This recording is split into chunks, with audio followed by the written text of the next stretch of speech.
ઓખા છેલ્લા 21 વર્ષથી હરિહર જીવદયા અન્ન ક્ષેત્ર ચલાવતા અને અનેક સેવાકીય પ્રવૃત્તિઓ ચલાવતા જગદીશભાઈ શાસ્ત્રીના નિવાસ સ્થાને દર વર્ષે ગુરુ પૂર્ણિમાની ઉત્સાહભેર ઉજવણી કરવામાં આવે છે, જેમાં ગુરુ પૂજન સાથે સત્યનારાયણની કથાનું પણ આયોજન કરવામાં આવે છે. અને આ વર્ષે શાસ્ત્રીના હસ્તે વૃક્ષારોપણ કરી અને ધરતીને લીલીછમ બનાવવાનો સંકલ્પ કર્યો હતો. અને અહીં બેટ દ્વારકાના યુવા કથાકાર શ્રી પુનિતભાઈ જાની, દેવભૂમિ દ્વારકાના ઉદ્યોગપતિ શ્રી અનુપમભાઈ બારાઈ, પાલિકા પ્રમુખ શ્રી રાજુભાઈ કોટક, વેપારી અગ્રણી રમેશભાઈ મજીઠિયા, પ્રતિકભાઈ ગાંધી, ખુશાલભાઈ ગોકાણી, દીપકભાઈ રવાણી વગેરે હાજર રહ્યા હતા.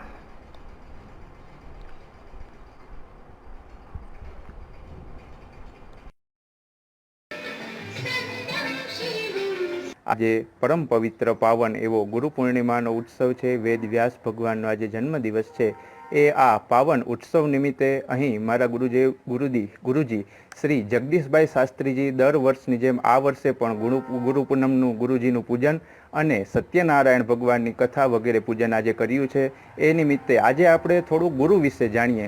ગુનો અર્થ થાય છે અંધકાર અને રૂનો અર્થ થાય છે પ્રકાશ, એટલે અંધકારમાંથી પ્રકાશ તરફ લઈ જાય એ ગુરુ.